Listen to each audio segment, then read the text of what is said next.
What's behind a door that even the Supreme Court refused to open?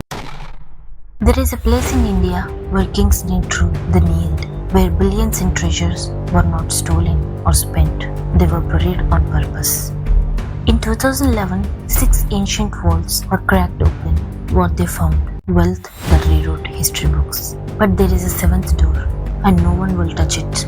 Not the government, not the archaeologist, not even the courts. Why? Because every warning, ancient and modern, says the same thing. Some doors are sealed for a reason. Some say it's locked by sound, not metal. Others believe what's inside was hidden to protect humanity, not from thieves, but from itself. For nearly 1,000 years, this temple has kept a secret, and the God inside, he is not standing, not blessing anyone. He's sleeping, reclining on cosmic serpent, eyes closed, as if waking him would wake something we were never meant to face. So here is what no one is talking about.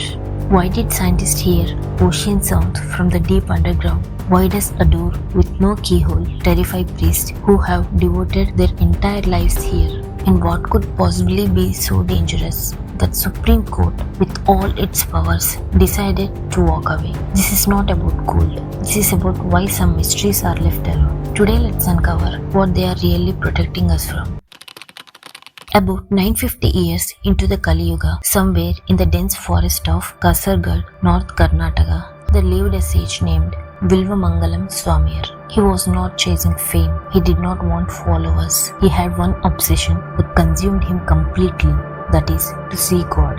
Not in a vision, not in a dream, face to face. Years melted into decades. His body grew frail, but his devotion, it became unbearable. Then one evening, sitting alone near Anantapura Lake, a small boy appeared. No footsteps, no warning, just there. The boy had no fear in his eyes, only a strange, unsettling calm. When the sage asked who he was, the boy smiled softly and said, "I have no parents. I have no way to go. Can I stay with you?" Something about him felt off, but also impossibly right. Swamir nodded. Days turned into weeks.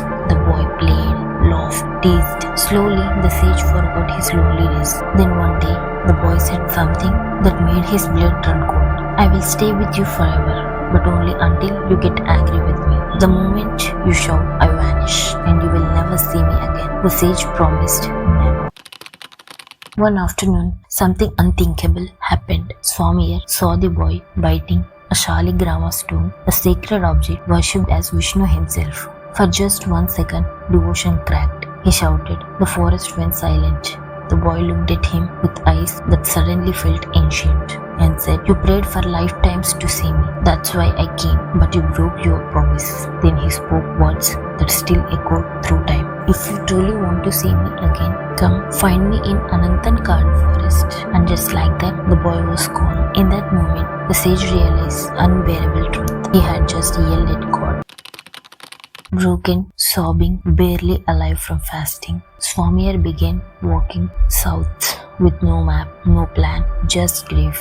Days later, his body gave out by the side of road. That's when a tribal woman found him and said, "Why are you wailing like this? Stop it, or I will throw you into Anantapura forest." By hearing that word, Sage begged her, pleaded, "Take me there, please."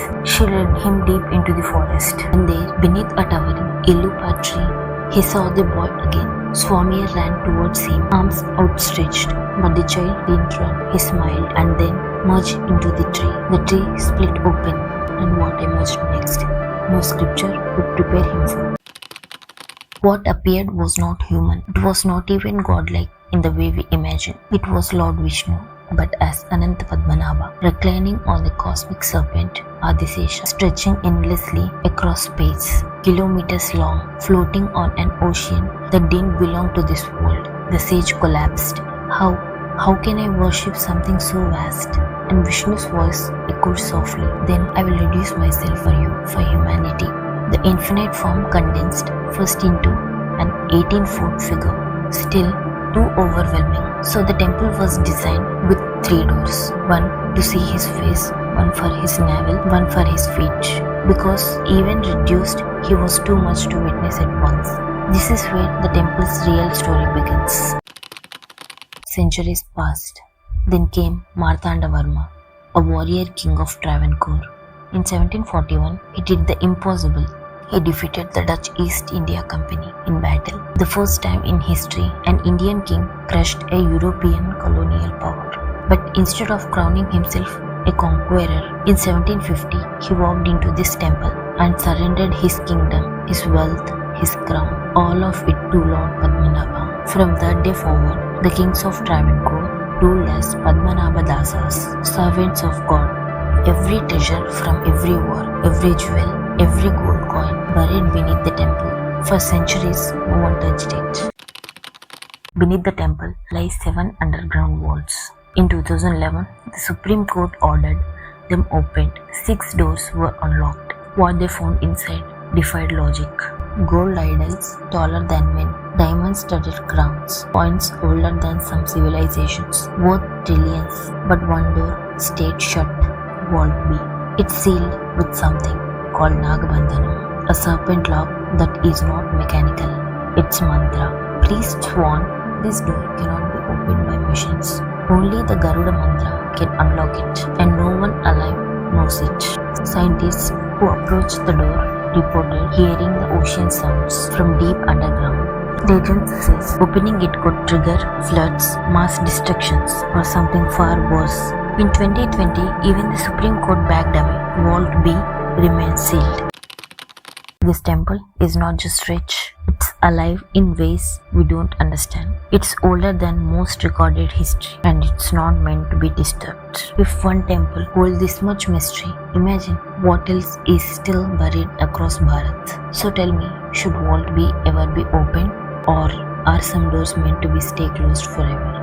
Drop your answer in the comments. If this made you pause, if it gave you chills, if you felt something shift inside you, then you already understand. Like, subscribe, turn on notifications. This is Decoded Drops, and the story, it was never meant to be told lightly.